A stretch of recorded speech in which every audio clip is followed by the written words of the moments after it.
करे काना कोना बथे सौसे बदन सुन सुन ये सजन अभिनय बापल ए राजा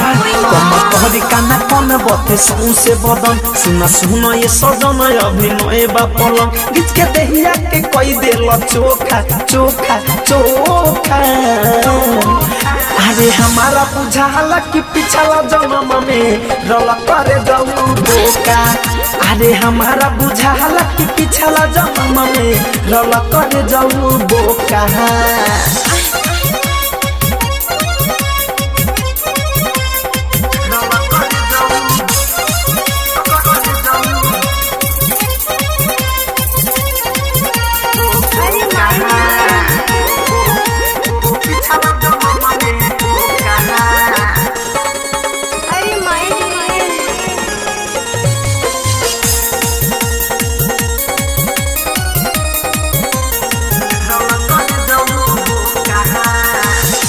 से मनाया ना राखल तबारो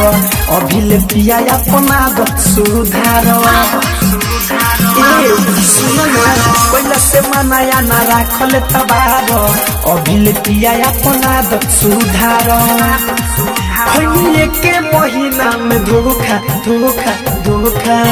अरे हमारा बुझाला कि पिछला जन्म में रोला करे जाऊं बोका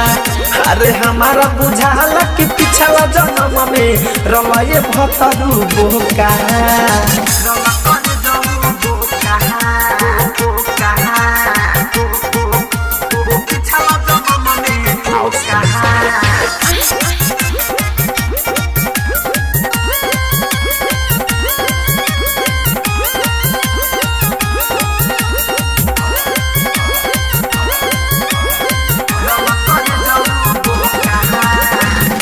फिरोज थारू बना सहाई रहत महंगी तो तुहरा बुझाई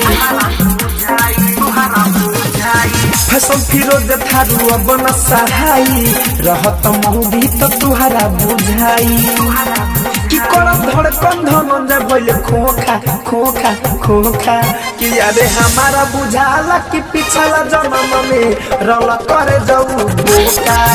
अरे हमारा बुझाला कि पिछला जन्म में रला ये भतरू बोका हमर तोहरी काना कोन बथे सौसे बदन सुन सुन ये सजन अभिनय बापल गीत के देहिया के कोई देल चोखा चोखा चोखा अरे हमारा बुझाला कि पिछला जन्म में रला करे जाऊ बोका अरे हमारा बुझाला कि पिछला जन्म में रला करे जाऊ बोका।